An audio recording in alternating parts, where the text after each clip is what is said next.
Digital 410 Productions proudly presents the What's in Your Head podcast.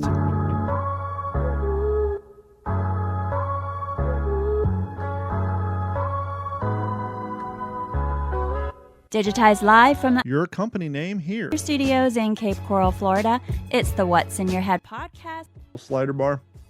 Okay, so that's Peg. There he is. There you are. Now, Holy shit, there you guys are too. Jesus. Wow. turn that down a little bit. Now you sound like you're part of the show. And remember the settings for next week. All right. Now I don't have to go, because what I usually have to do is go through the video, find when you talk, isolate it, crank the volume up as high as it goes, and it's still quieter than the rest of us, but cool. So now we're all on the same spiel. We'll get started. What's up, OG5? Welcome to another episode of the What's in Your Head podcast, the podcast that Google doesn't want you to know about. But you know, I'm going to take the Halloween episode, because I moved it over to the newly formed official What's in Your Head podcast YouTube page, the same one that I had on D410 Media, and I tried to promote it, and they did the same thing with scary images.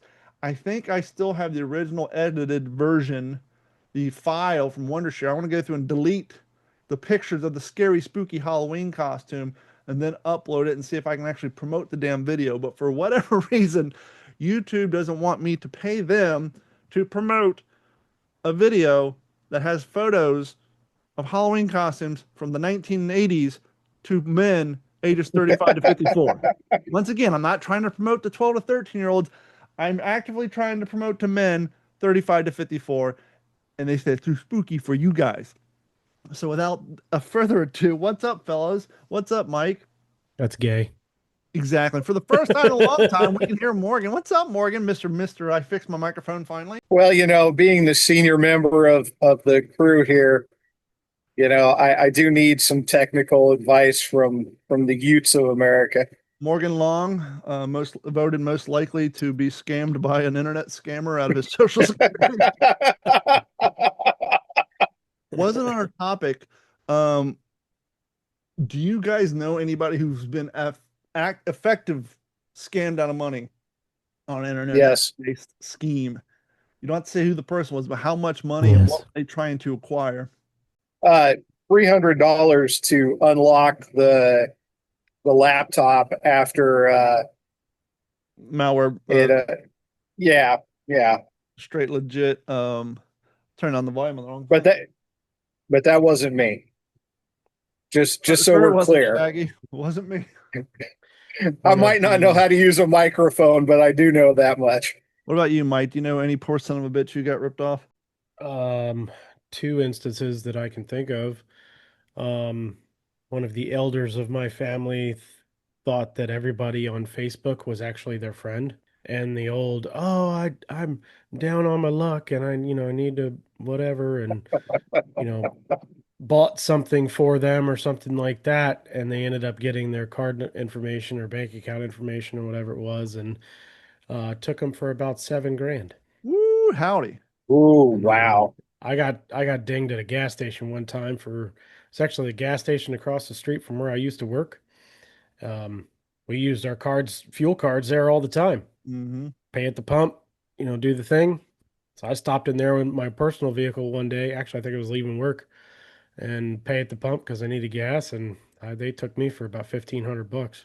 Well, that's wow. a kick in the dick right there. Yeah. This is not a paid advertisement. I wish this was a sponsorship. You guys ever heard of the Dave card? Yeah. It's a cute little card with the bear on it. How it works. Yeah, the bear. It's kind of like a payday advance, but without all the high fees. But here's why I bring this up. So you get the Dave card, right? You say, okay, I get paid every 2 weeks.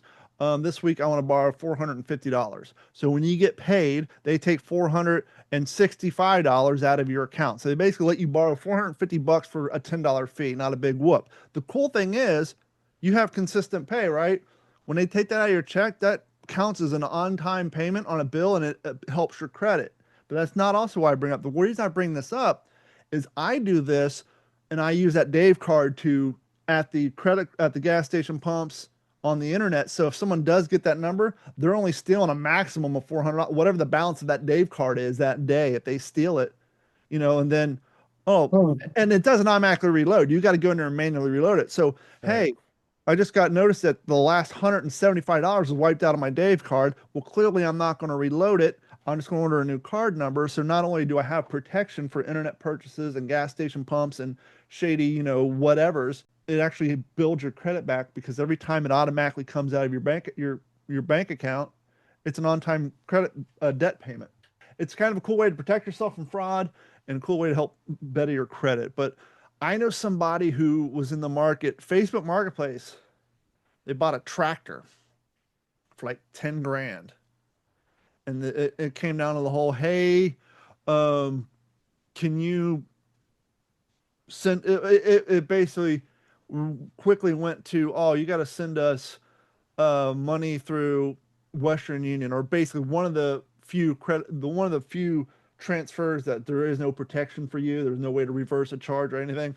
And they got took for like maybe 10, 15 grand. Yeah, on a fucking tractor. I used to do MoneyGrams a lot Money grams. for I would do like payday Mm-hmm. MoneyGram for like payday stuff. And I have to do the MoneyGram for when I was a pole fella. Were When I you was a and I pole talking fella. about this, Mike, over the weekend when we were camping, which we're going to get into greater detail here momentarily? I was talking to somebody about this. What the hell are you saying? I said, were we talking about this previously at our camping trip, which we'll get into later, but I'll get in more detail. I was talking to Hmm. somebody about this. Being poor today has one big advantage, but a shitload of disadvantages Yeah, compared to being poor in the 80s and 90s. sure. The main advantage, international panhandling. Hmm. I was in high school. When I was in high school, me and Frog was better than I, but we were pretty confident hallway panhandlers. Wide net, I'm out of school. We had 900 freshmen. We had 800 sophomores. We had, long story short, you got a school with a population of about 5,000 people. You just randomly, hey, can I borrow a quarter? Hey, can I By the end of the day, you got yourself 10, 15 bucks. To the point where Frog would get called out in the office and, get written up for panhandling. And so, back then our parents would give us lunch money. We ended up spending on gas or cigarettes. And so we needed to acquire more money up until I got a job at 15 getting working at Wendy's. So it did my panhandling days didn't last that long, but Frog was a panhandler for a good part of his high school career. So kids now have the ability to international panhandle. My daughter wants something, she has no job, I say no. She gets online and starts asking friends all over the damn country, all over the world to Venmo her money. You have the ability for international panhandling. So that's an advantage. The downside is digital panhandling aside, gone are the days where you're like 20, right? You're like, fuck, I need $5 for gas. Lifting up couch cushions, finding quarters, loose dollar bills, dimes, pennies, going out, lifting up the console at your $5. truck, getting handful of change and all that. No one uses currency anymore. So there is no change in your console. There is no, finding that dollar bill that fell out in the dryer last week. There is no looking under your mattresses. Those days are fucking gone. I So, had the same change sitting in my truck in the console for 2 years. mm-hmm. Never touched it. And then I went to the middle of Florida where they actually have told people that you have to give change to or bills to.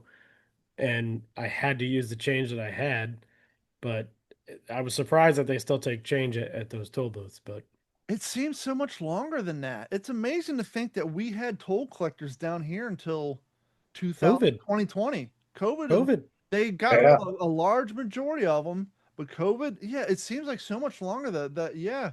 Oh no, you know what it was? I'm thinking it was longer. When I first moved down here, we had the coin baskets too. Yeah, And that was a fun game. I enjoyed yeah. that. It's the speed limit's 55. Let's see if I can get these quarters in that basket at a cool 35 miles an hour. So you're trying to line up and throw it in there, Ching! get it in there while slowing down with the least amount of effort. Or you would stick your hand out the window. I used to put my hand out the window as I driving by with the dollars, and the tenant would just grab it and I just keep going. I would try to slow down or stop to the least of my abilities. But then in COVID, they got rid of. They're like, what? These are state employees, right? Why are we paying these fools hourly wages plus benefits plus retirement plus vacation? Fuck Well, that. Let's get hell, rid of bastards all together. remember even before that, they had the fucking arms that Mm-hmm. would go down, and it was per car. Mm-hmm. You had to sit there and wait for I mean, when they did the change Mhm. baskets, you could throw your shit and it would count it. And a second and then the arm would go up. But I mean, if there was a tenant there, they had to make sure that you had your fucking proper change and then they'd let you through. Now, someone may point out and say, hey, well, a lot of us who are dirt poor, we don't have, the credit for the debit account, or I don't think you need credit to have a Venmo account or a Cash App. So that argument would be out. But I'm sure, I mean, some people still do carry currency, but it's not the plethora. The days of literally going through your couch cushion and finding $2 worth of loose change because in your 20s, everybody who came over your house to sit on your couch and smoke a bowl and drink a beer got rolled by your couch and all the shit fell out of their pockets, especially the Adidas warm-ups. People think sweatpants are bad. Adidas warm-ups were the worst. I mean, you have basically Rylon interior pockets. At least in your sweatpants, you have a little bit of cell phones, change, car keys, anything you put in the aforementioned Adidas warm-up pants would fall out of those. Well, they were such small pockets too, weren't they? Yeah, they weren't very deep. Yeah. Everything fell out of those fuckers. To the point where fine creative fellows created the drop stop. I had a drop stop in my car for like 7 years. Oh, the in between the seat. Yeah, it was a piece of like what they make wetsuits out of. Yeah. And it had a little hole to put the seatbelt thing in, especially in the Volkswagen, because the Volkswagen had like a 2-inch, you have one, has that 2-inch gap between the console. And so we put it, whatever fell out of your pocket just went in your seat. You didn't have to, especially cell phones and pencils and whatnot. So you didn't have to go digging underneath your seat and get your hand covered in the white grease. Nowadays, when I get in my truck, like I don't ride around with shit in my pockets anymore. I don't think I really ever did. My wallet I did because my old trucks, the seat was worn in, so I didn't notice that the damn wallet was there. But having a newer, newer truck, that's still got that cushion bounce to it. That's still got a little bit of sturdiness to it, so that wallet gets annoying. So I take all my shit out of my pockets and put it in my console. And that's why it's always the dude at the store at Publix or the gas station said, "Fuck, I forgot my wallet in the car." We've all done it because nobody sits. I get in my car, gun comes out, wallet comes out, cell phone comes out, everything comes out. Yeah. On the console or in the console. I ride around with nothing in my pockets. This is just too damn uncomfortable. Yep. Carrying a firearm daily comes with serious responsibilities.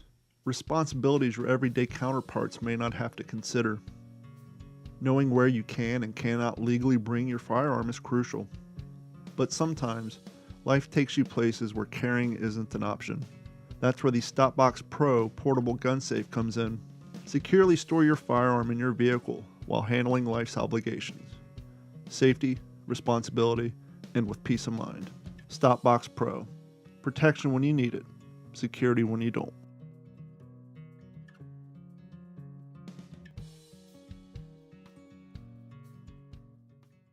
Yep. What's some of the other disadvantages? Well, cost of living, everything's more expensive, right? Yeah. When we were poor, I'm hungry. $5 worth of change in your house, you can go get a footlong. Footlong now at Subway is fucking $10.25. I know, I just bought one 2 days ago. A fucking combo is $18. Mm-hmm. $18 for a footlong, a bag of chips, and a drink? Are you fucking kidding me? I didn't buy a combo. insane. I bought the footlong and 2 bags of chips, and it was $14. Yeah. Oh. Yeah. Back in the 90s, the dollar menu. Wendy's started it, everybody else took off. Junior bacon cheeseburger, 99 cents. Now they're like $3.25. Mm-hmm. The Biggie Coke was 99 cents, and now they're like $3. So cost of living. But advantages. See, stuff like that too. It's like, people got greedy. Oh, yeah. The business owners and stuff like that got greedy, but also workers got greedy. The fucking the 30-year-old person, or somebody that's my age that did nothing with their life and decided to stick it out at fucking McDonald's or Wendy's or whatever. They can't afford to live on the $10, $12 an hour that now, or probably now 15 now, that they pay at those places as at a minimum because wage. People want to turn entry-level jobs into careers. Correct. Now, McDonald's has a career. It's called a shift manager, a store manager, or a general manager. Correct. And if you don't get meant to be a career, if you don't get put into one of those positions, guess what? You probably suck at your job. You have no potential. You suck. So fucking move on with your life. Find something else to do. You know, all Gas these The station. next entry week level I might type, be on fries. yeah, Gas and station all clerk. these entry level type positions, and they say, well, you know, this we can't afford to live on this kind of a wage. Yeah, you're not supposed to. You're supposed to have these kinds of jobs when you're in high school or when you're, you know, just outside of high school or going through college or just starting out in life where you got three other roommates in your apartment and you're all chipping in to fucking buy beer and pay for rent at the same time. That's the kind of job that is, and that fucked everybody else. It And fucked all of us. I know I've said this before, but I'll go real quick. 2001, moved to California. I'm from Ohio. I'm from Kentucky at the time.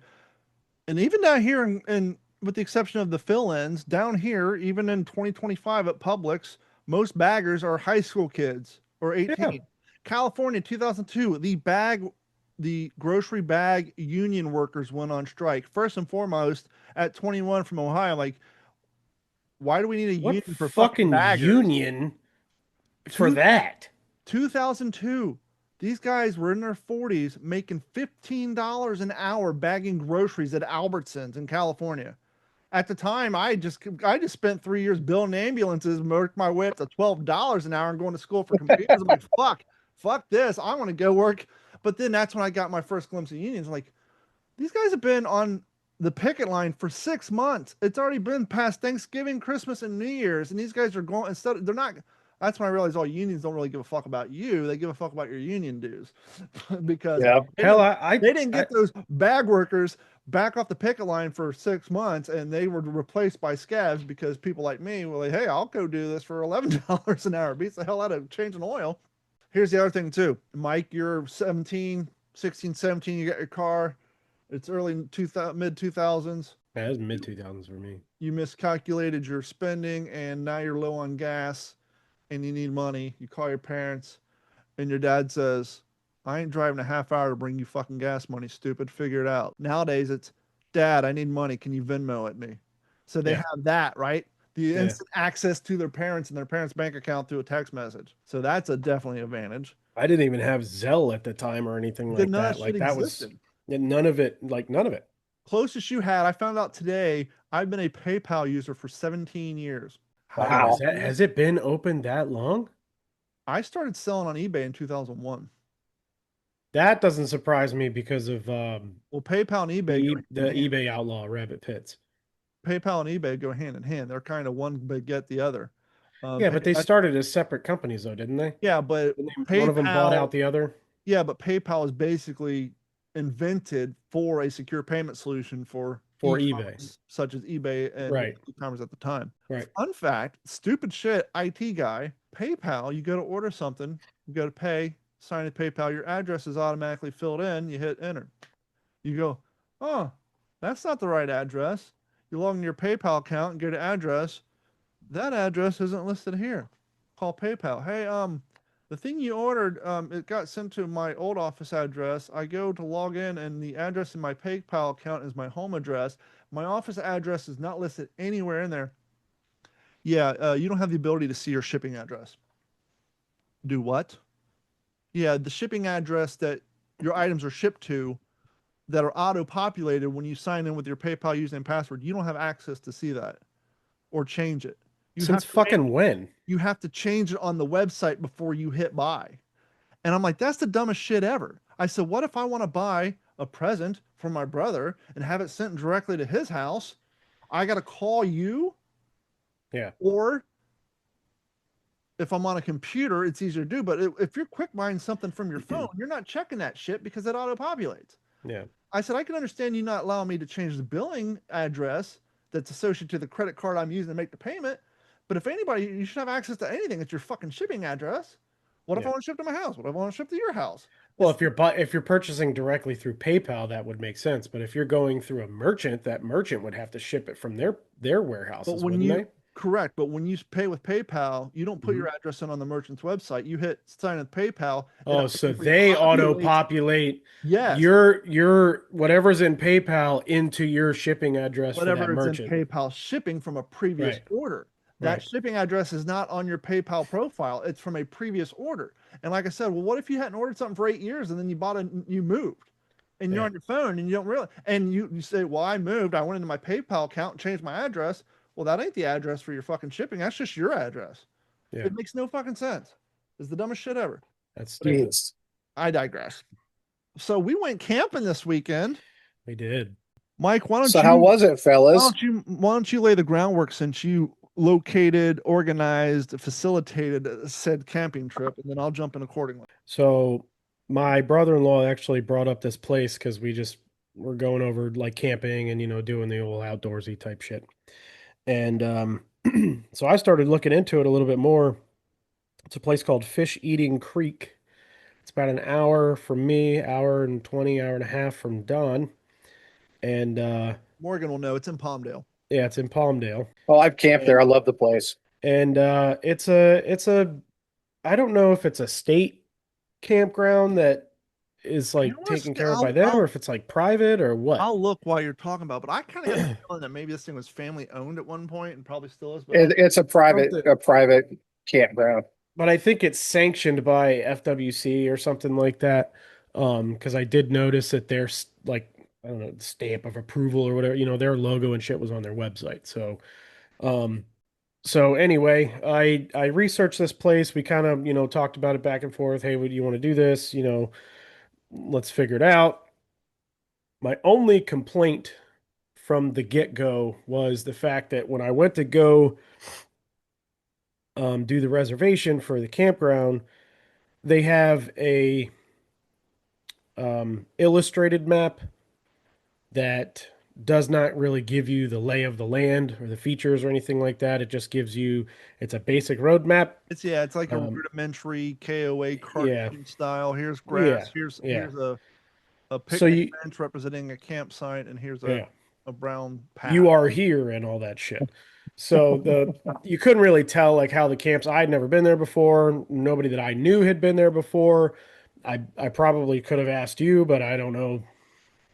Anyway, so I found the one campsite that looked like it was going to be kind of away because I tend to be a recluse. I don't like being around people and dealing with their bullshit because people are assholes a lot of the time. And so I tried to find the best spot that I thought was going to be kind of away from everybody so we could actually have the actual camping experience. Again, going back to my problem with this, they required a 2-day reservation. Even though we were only originally trying to camp for one night, like a Saturday to Sunday, they made a requirement that you had to reserve for 2 days and you had to stay for 2 days, and you had to pay for that. So we decided to go for 2 nights. It's called a creek, but it should be about the size of like a small river. But we can go into how it actually was and how it looked and all that and what we had to go through to get through some of those areas. But when we got there, it was dark, couldn't see very much. Kind of took a little bit of time to get through. It's gated. You have to have a passcode to get in, all this stuff. And, they sell campfire wood and wasn't super expensive for the 2 nights set up to go out and camp for a couple nights. So anyway, we get in, we're setting up camp at night. When we got into the spot, it was super secluded. You couldn't see any other lights around us. You couldn't hear really anybody else. Well, just to back up a little, when we go to the outpost to check in, the lady said, "Ooh, you guys got the good spot." She's like, "Walk down this long road," and I'm like, "Fuck." Yeah, I didn't say it out loud. I'm like, "Fuck," because that's right. Because initially I have a tent that goes in the bed of my truck. Yeah. So when she says you walk down this long path, I'm thinking, am I going to be camping in my back of my truck at the front of this path while Mike and his son are down at the camp? Yeah. She's like, "Oh, you park and walk down." I'm like, "Oh fuck," but I didn't say anything. Yeah, I was kind of thinking like, oh shit, did I get like the shittiest spot and that's why nobody picked it or something like that? But turns out, it was just barely enough to get a truck through to drive down this pathway. And then once we got through this little narrow spot, it opened up. I mean, you could fit probably 3, 4, maybe 5 trucks back there with tents. Best way to describe it, it was the campground equivalent of a cul-de-sac in the woods. Yeah. Went down like a lollipop, long street, and then just opened up big and round with a one big banyan tree in the middle. You could have The big hangovers. We were right next to the railroad tracks. easily could have set up probably 8 5-person tents in this Yeah. area or Yeah. 30 pup tents. I mean, it was And huge. the cypress trees all around and all that, like real natural Florida. And again, you could see some small lights off in the distance from somebody else's campsite, but you couldn't really hear anybody. Nobody was really being obnoxious or, annoying, and you couldn't really see very much. I mean, it felt more and more like it was just us out there. Mm-hmm. Any Right other in front of this, spot. I was like, ooh, we can have a naked voodoo sacrifice and Yeah. why the Well, the cool part if was you're is into that that sort of thing. yeah, And the temperature got down to like 48, 52. So the I think mosquitoes were yeah, I think it hit 51 the first night, and then it was a so little bit warmer the second night. once But 7 o'clock rolled around and you could see your breath, the mosquitoes were not an issue at yeah, all. they have a boat ramp. Mm-hmm. They have canoe and kayak rentals Mm-hmm. on site. But they do have a concrete boat ramp that was not slippery, surprisingly. That was nice. Yeah, yeah. Even in the water, it wasn't really Yeah, slippery either. because it was a campground and not intended for daily traffic. It was made of a more aggregate style, rugged concrete, not the smooth shit you see at public boat docks. Yeah, they had the grooves cut in it and all that shit. Um, but anyway, we had gotten, put the kayaks in. I didn't do the whole motor and all that shit. I actually paddled, because what they had originally told me was if um, if the creek is down, um, I think they said it needs to be no more than like 2 feet or something like that, lower than what it normally sits at. And that was ideal for kayaks. And then they were saying something about like 3 or 4 feet for canoes. Um, And when we got there Friday night up on the chalkboard, average depth of the creek, 1.5 feet. yeah, yeah, but not far. Yeah. We only went a couple miles, I think, and there was got to a point where every 20 yards we were getting out and having to pull. Whole place was cypress trees, which was super cool. Like I told Mike, first time I actually felt like I was swamp fishing in Florida instead of Natural fishing. Florida. Yep. Um, Yep. some of the biggest goddamn alligators we've ever been near. Mm-hmm. Not the biggest we've seen, the biggest we've been near. And I am working on a video. There's one I have. We were probably 20 yards from that. Some bitch was every bit 8 foot long. Yeah. And probably 4 feet wide. He was a monster. There were two of them like that we were because that one that we was in that little cut off to the left there for a minute, and I think you had said all these fucking fish that are jumping or popping or something like that, and we can't catch a damn one. Yeah. And there was this big ass. He pointed out that it looked like a crocodile. He had a rounded nose, kind of looked more like a freshwater croc. I don't know. I mean, I thought we had saltwater crocs here, but I didn't think that we had freshwater crocs or that they would be really hanging around with the alligator infested There's areas. probably an alligator, but because his end of his nose is more bulbous, he Yeah. looks like a croc than a standard. Yeah, definitely. But yeah, two good ones, lots of babies. Now, Ooh. I will say the monster got us a little nervous because we had to go down and it was a dead end, had to circle back, and he was up on the bank. That's how we knew how big he was, and he slowly started getting into the water. Yeah. And I'm like, I'm not turning my back on you. Mm-hmm. And I won't lie to say, you're a little nervous there, right? Sure. I got to thinking about it 2 days later. I'm like, this creek is on a campground. Yeah. Where hundreds of people roll through here in kayaks And canoes. and Yeah. canoes on a weekly basis. He didn't just spawn there at that size. Yeah. He didn't get that big because he fucks with people. Otherwise, his ass would have been trapped and killed years ago. He Yeah. got that big because he learned not to fuck with the people who came paddling by every day. But at the time, when you're in the water, not that he still wouldn't fuck you up, but clearly you don't get that big in that populated of an area, even though you're out in the wilderness. But the fact that they got rental canoes and they don't say, hey, you need to go out with a gun and a guard. They say, here, 5-year-old, take your canoe and have a good time. Yeah. In fact, you got Boy Scouts and Girl Scouts rolling through there. That thing didn't get that big in that area by fucking with people. He, clearly learned to leave people alone. But when you're there 20 yards from him, you get a little situational awareness. You definitely keep an eye on him. It's that scene that pops into your head from Without a Paddle, where they're like, at least if you guys die, we'll get our boat back. It's like it's always that situation where it's like when you're gonna go out into the wilderness like that, you take on that risk. Nobody's gonna stop you. It's at your own risk for anything. So Like what they say when you're out in the wilderness with your friend and you getting chased by a bear, you don't have to run faster than the bear. You just got to run faster than your friend. yeah, you gotta run faster than the slowest guy. Or the joke with Lone Ranger and Tonto are up on a peak. And they're getting surrounded by Indians. And Lone Ranger says to Tonto, Tonto, we're surrounded. Tonto said, who's we, white man? That's exactly right. But no, only caught 2 fish. That kind of sucked. I Yeah. caught one, and Sam caught a bigger one. He caught his underneath the bridge in the Yep. wider area because there is a section that's pretty damn wide. I mean, it's Yeah, once you go underneath the trestle bridge for the train and you get under that, I think it's 27 or whatever it is. Mike got a bunch of footage. I did too. I think what I want to do, because due to the lack of fish, I'm going to turn it into one of the. We have a few of them up on the poles and paddles, the Southwest Florida fishing spot videos.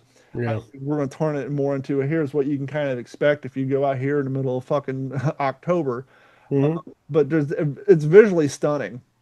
Water looks like iced tea. It's super. Yeah, I don't think that, It's not a fishing video, but it's a cool video for yeah, I mean, kayak. And if you're wondering what this place looks like, because you're thinking about driving to it and you want to see it, it'll be a visually stunning video. And we got the pictures of the alligators.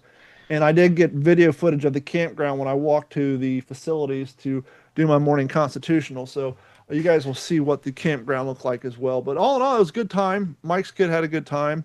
yeah. Been cool. The channel's called Poles and Paddles too. So I mean, it's Poles not and Paddles. just poles. I mean, we do there's paddling around and stuff like that, the view, the scenes, all And that no, you stuff. weirdos, it's not some pole, And- it's some mem site, you fucking weirdos. And you got tent poles, so that counts. What's up, everybody? I hope you're enjoying this fishing content. Listen, do us a huge favor. As you know, we here at D410 Media, we use a lot of Cast King products. We love Cast King, but we want to share those products with you. So head over to d-410.com/fish.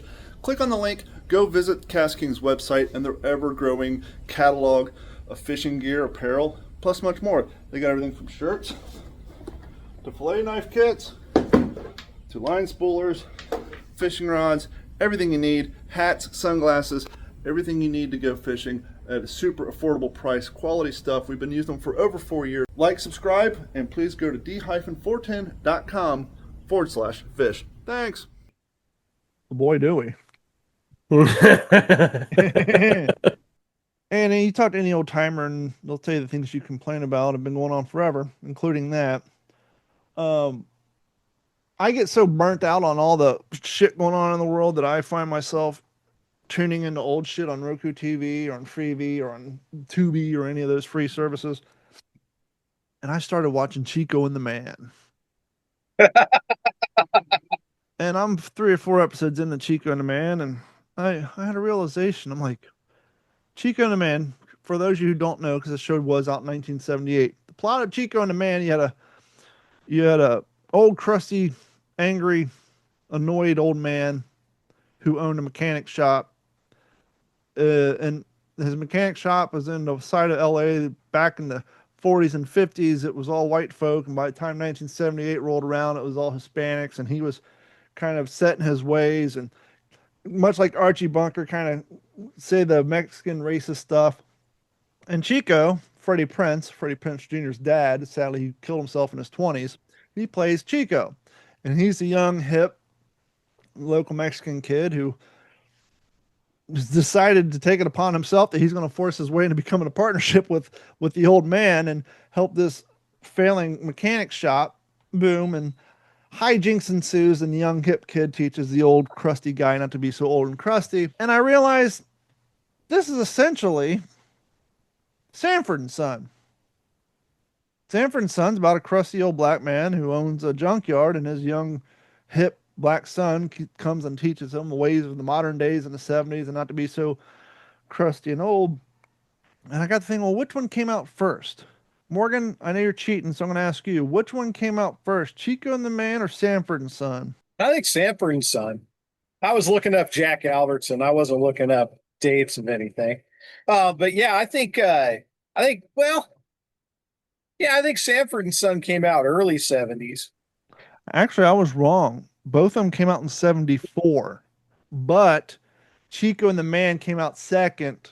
It was that particular TV station trying to cash in on the popularity of Sanford and Son, which is why it was basically the same show. Instead of two black guys working in a junkyard, you had a white guy and a Mexican working in a mechanic shop. Very rarely on any episode was any cars ever getting worked on. Just like on Sanford and Son, very rarely was any cars being junked. That was just the location of the plot of their show. Mm-hmm. But so I got to thinking, together with the robots, and I said, "Hey, was Sanford and Son and was Chico Man direct ripoff?" And yes, it was.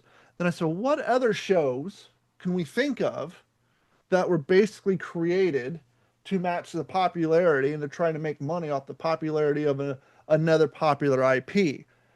And so I have a list here. Can you think of any off the top of your head, Morgan, that you would think, okay, this one came out, so this one must have came out? Or more importantly, can you think of shows, sitcoms, going back as far as you can think of, that have very basically interchangeable plot lines between the two different shows?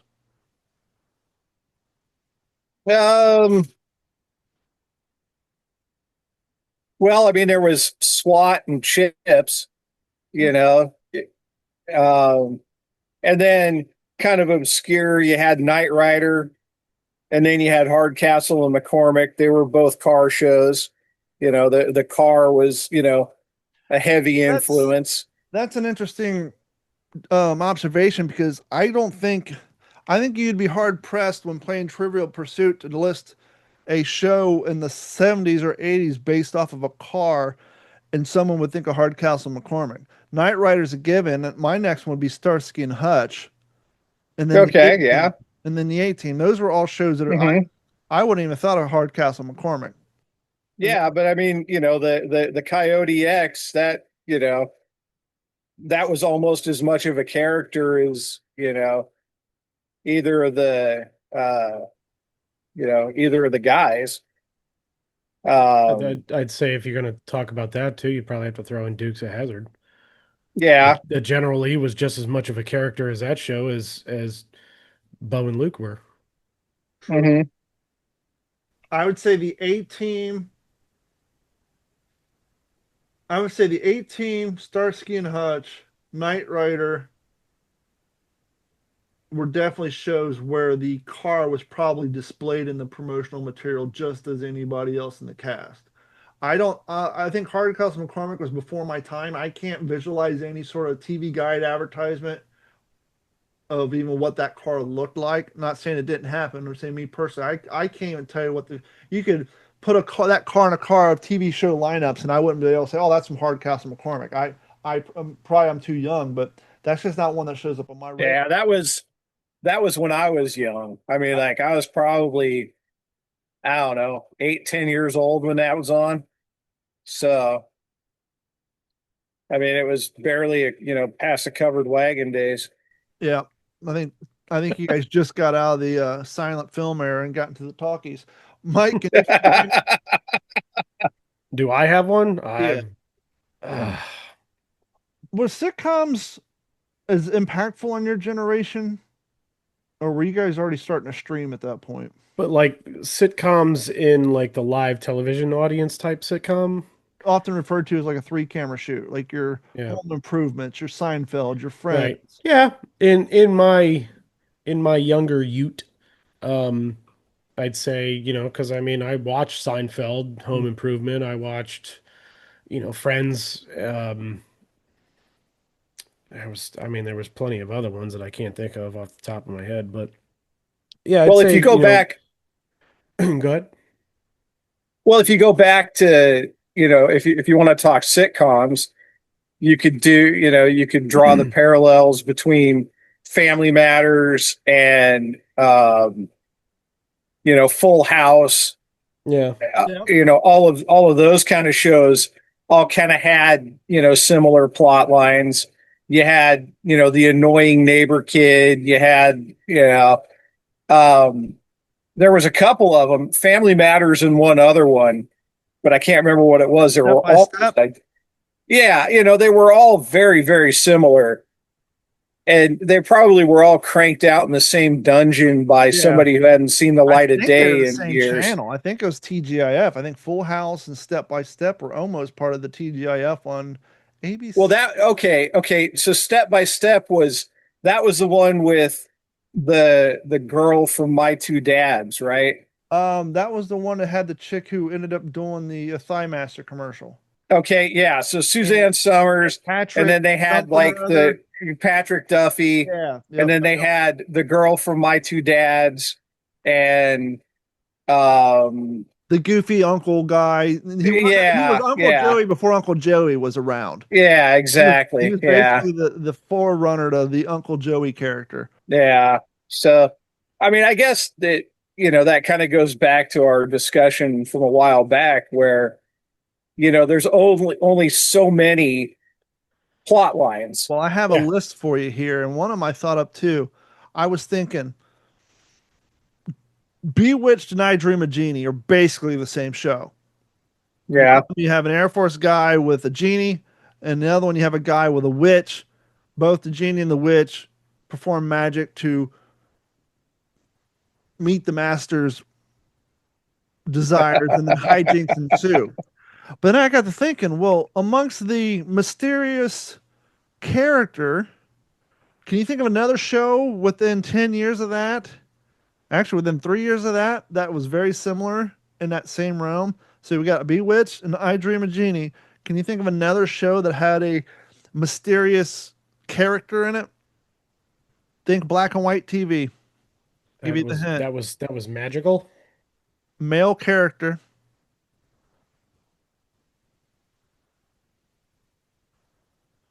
If you could think of a black, Magic.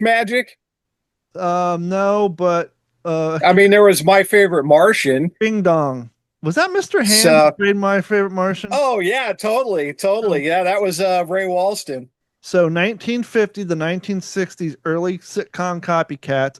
My Favorite Martian came out in 1963, one of the first sitcoms mixing sci-fi and comedy, and then the very next year Bewitched came out based because of the success of My Favorite Martian. And then I Dream a Genie came out in 65. Now, think of one more show of that ilk that may pop up in around that time.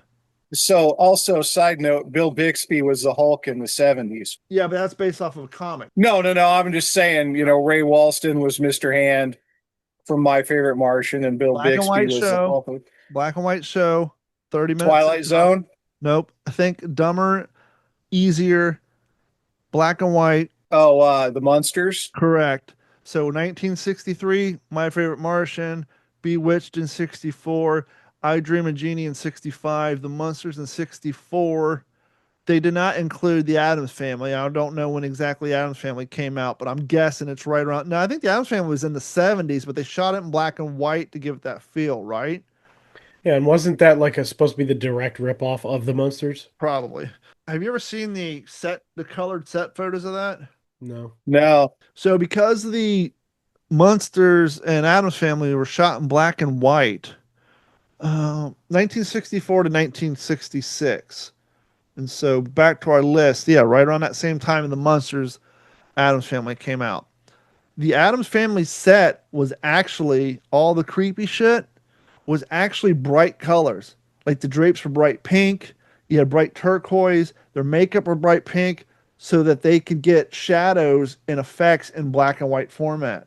So because it was done in black and white, they actually had, in order to get the contrasting colors so it didn't all look matted out, they actually had to use bright colors in real life so that they looked Oh, different wow. shades of gray. And they're so yeah, so from the 50s and 60s, this shit just goes to show you how unoriginal and copycat media has always been. So going back to early days of TV in the 50s and 60s. So let's roll to the 70s. We already discussed Chico and the Man, Good Times, and the Jeffersons. We're all basically interchangeable. And then I think you could probably easily fit One Day at a Time in there too, right? Especially with Good Times. I think it's safe to say that One Day at a Time was the white equivalent of Good Times. You had the single mom with the two kids living in an apartment building with all the family neighbors and the maintenance men and all that would kind of Mhm.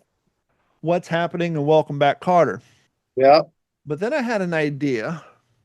There was a show in the 80s, and because I said, well, couldn't you say this is this? And it said, absolutely. Can you think of a show? What year was this? Between 1986 and 1991 that you could say was basically a direct modern day ripoff of Welcome Back Kotter. And it had during this run, they had two different actors playing two different teachers, but the situation was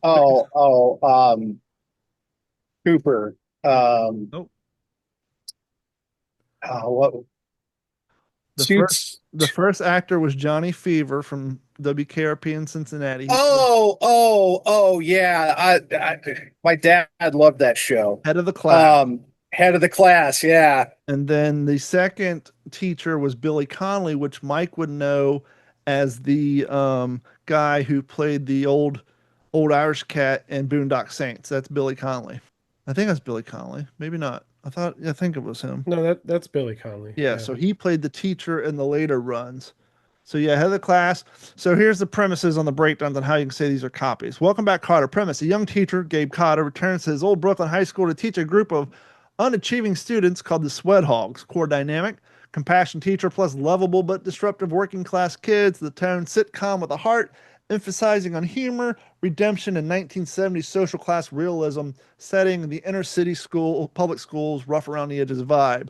Head of the class. Premise: a young idealistic teacher, Charlie Moore, takes over a classroom of gifted students in the honor program and tries to teach them about life beyond grades. So instead of having the teacher teach the dumb kids how to succeed, now we're going to try to humble the smart kids.